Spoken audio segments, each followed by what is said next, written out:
so many options for vacations. That's true, Dave, and great vacation spots right here in Oklahoma, too. Right, from Little Sahara to the Wichita Mountains, Oklahoma has something for everyone. And so we decided to find out where all you can go in Oklahoma. And what places are just a tank of gas away. Check it out.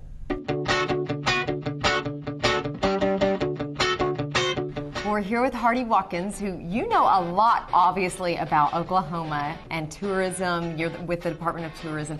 Tell us, what are some good places that you recommend, not too far from the city? Obviously, gas prices are high, that people can go to and still feel like they're getting away. Well, and you know, the momentum is so strong in Oklahoma, so that's what's really exciting. And so I think a lot of people are really looking at our state and saying, oh, wow, there's a lot to do here. I've always meant to do that, and we're at a good time.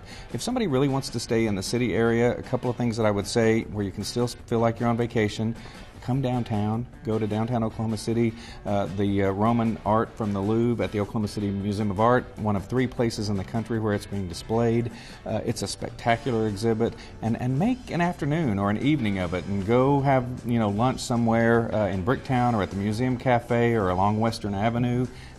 Stay downtown. I mean, you really will feel very proud of your capital city, and it feels like a nice little getaway, even just sort of getting away and doing something like that. Now, there are always people who want to venture out a little bit further. I really encourage people to tackle some part of Route 66. It's just such an iconic drive, and so I really think that people have a lot of fun with that. And Pops is a new attraction that's very close in, but then you can hit the road and go up toward Tulsa. Check out some of the unique architecture. There's an interpretive center in Chandler. We have museums in western Oklahoma, in Clinton, and also in Elk City.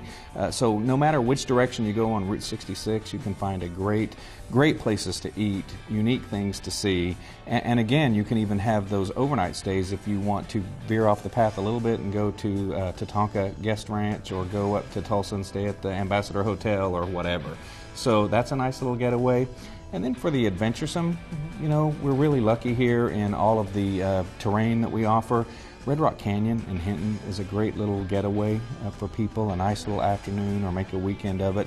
And then I really love the Wichita Wildlife Refuge in Mount Scott and the hiking that you can see and do there. Of course, take in a Mearsburger and then work it off on a hike or do that sort of thing. So the great thing is, no matter which direction you go, really lots to see and do here in Oklahoma. So Little Sahara, there's all kinds that you can do from like you're saying, rock climbing or just hiking and stuff like that, to sand dunes in Oklahoma. And that one is always interesting to people. You've done your homework, and I think that's great. Really, in northwest Oklahoma, what's so exciting, and you've talked about a couple of them, Little Sahara, 1,500 acres of shifting sands where you can, and if you have your own ATV, but you also can do guided rides where you strap into a dune buggy and they take you, and it's thrilling. I mean, it's a really cool deal. And then just down the road, you have Great Salt Plains, which is great for wildlife viewing, and they have a nice little trail there. And then not very far away is Alabaster Caverns. And, it's a little bit warm still here sometimes in September. So you can go down, and that caverns is going to be 58 degrees, nice and cool, and we have a great lighting system there that's real ecologically friendly that helps make it a good habitat for the bats, and then the nice spectacle of the bats that come out in the evenings to feed on the mosquitoes around northwest Oklahoma. So you're right, and no matter which direction. And then, of course, we haven't even talked about the lakes, and we're so blessed with the number of lakes and the camping and recreational facilities that we have there, including lodges or cabins, and all of that kind of stuff. So no matter which direction you go, all kinds of great things to do. What would you say where can you go on a tank of gas? Offhand, would you know? Sure. I think, certainly I think the Wichita Wildlife and do a little day hike there, that's easy on a tank of gas. Tulsa, if you like a little more urban experience, on a tank of gas and do some shopping, some great restaurants.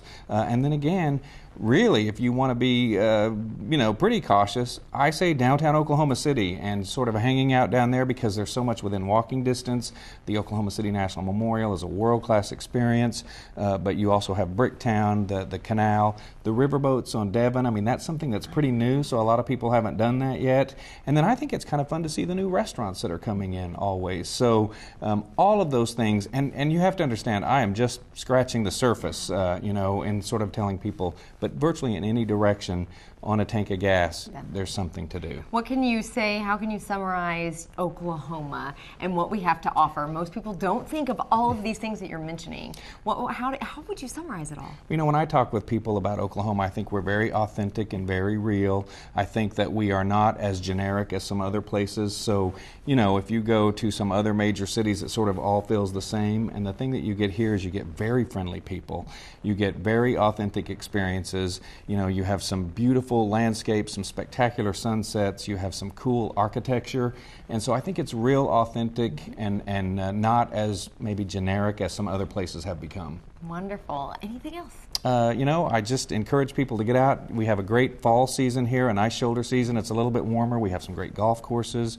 Terrific autumn. Ours is a little bit later than most, so you can see some beautiful changing leaves in late October and early November. A great harvest season with a lot of agritourism attractions, so that's another thing that's a real growing niche for travelers, and they can go do that hayride or that pumpkin patch, you know, or you pick'ems at the farms. So just really any number of things, and I just encourage people to get out and enjoy all that our state has to offer. Great things for single people and for families. Absolutely. You know, we really are a great family getaway too, but then also there's a lot of energy and nightlife as well. So it's just whatever you're into, we have it, and you know, it's in any direction.